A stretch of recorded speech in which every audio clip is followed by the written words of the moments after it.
Nursing care plan on low birth weight baby देखेंगे आज। ये चाइल्ड हेल्थ नर्सिंग का टॉपिक है। न्यू बॉर्न बेबीज़ में अगर एनसीपी लिखने को बोला है तो उसमें आप ये टॉपिक लेके लिख सकते हैं। सबसे पहले लिखेंगे पेशेंट का आइडेंटिफिकेशन डाटा। आइडेंटिफिकेशन डाटा में पेशेंट की पूरी जानकारी लिखेंगे और जो डायग्नोसिस है उसके बारे में लिखेंगे। उसके बाद पेशेंट की चीफ कंप्लेंट क्या क्या है, उसको क्या तकलीफ़ है, इसके बारे में लिखेंगे। पेशेंट की प्रेजेंट इलनेस अभी क्या है वो लिखेंगे। पेशेंट की एंटीनेटल हिस्ट्री लिखेंगे। एंटीनेटल हिस्ट्री के बाद में पोस्टनेटल हिस्ट्री लिखेंगे। पोस्टनेटल हिस्ट्री में कुछ प्रॉब्लम है क्या वो लिखेंगे। इसके बाद आएगा फैमिली हिस्ट्री। पेशेंट के फैमिली के बारे में जानकारी लिखेंगे। पेशेंट की फैमिली ट्री बनाएंगे।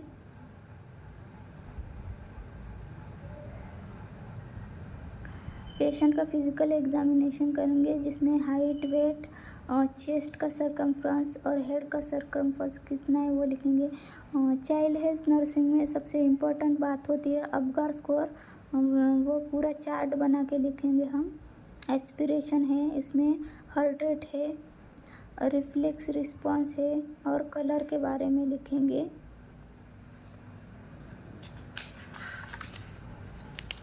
अभी आएगा सिस्टेमिक एग्जामिनेशन पेशेंट का, जिसके बारे में पूरी डिटेल्स में लिखिएगा। ईयर लिखिएगा, आइज, नोज, रिफ्लेक्सेस जो भी पेशेंट में प्रेजेंट रिफ्लेक्सेस है वो लिखिएगा।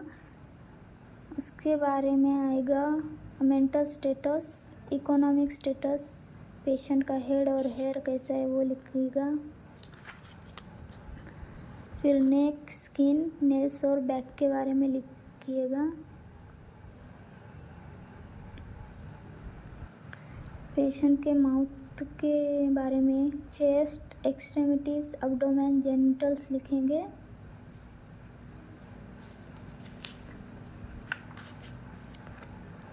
पेशेंट की वाइटल साइंस क्या है वो लिखेंगे। और पेशेंट के फर्स्ट डे से लेके डिस्चार्ज के दिनों तक हमें वाइटल साइंस पूरे लिखने हैं। पेशेंट का इम्यूनाइजेशन शेड्यूल भी लिखना है कि पेशेंट को अभी तक क्या क्या वैक्सीन दी गई है। पेशेंट का इन्वेस्टिगेशन हमने क्या क्या किया है वो लिखेंगे। इसमें ब्लड प्रेशर टेस्ट किया है हमने वो लिखेंगे। पेशेंट का आई एग्जामिनेशन किया है वो लिखेंगे। पेशेंट का इलेक्ट्रोकार्डियोग्राम क्या है वो है। पेशेंट की यूरिन टेस्ट के बारे में ईएसआर, हीमोग्लोबिन, कैल्शियम है। सीबीसी टेस्ट भी किए हमने, उसके बारे में लिखा है। और सीआरपी टेस्ट है, शुगर टेस्ट है। यह है पेशेंट का मेडिकेशन चार्ट, जिसमें हमने पेशेंट को क्या क्या दवाई दी है वो लिखा है पूरा। इसमें आप ड्रग नेम लिखिएगा, डोज, रूट, फ्रीक्वेंसी यानी कि हमने कितने टाइम दिया है पेशेंट को डोज वो है। एक्शन क्या है वो लिखा है, साइड इफ़ेक्ट लिखे है और नर्स रिस्पॉन्सिबिलिटीज़ क्या है वो भी है। फिर हमने लिखा है प्रॉब्लम के बारे में, जो भी हमने प्रॉब्लम देखी है पेशेंट में वो लिखा है। उसके बाद आएगा नर्सिंग डायग्नोसिस। नर्सिंग डायग्नोसिस बनाने के बाद में इसी पे हम एनसीपी बनाएंगे। ये है हमारा फर्स्ट एनसीपी।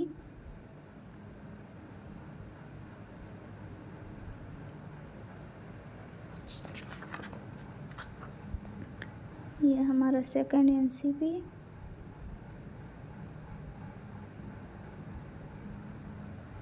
और ये थर्ड वाला एनसीपी है।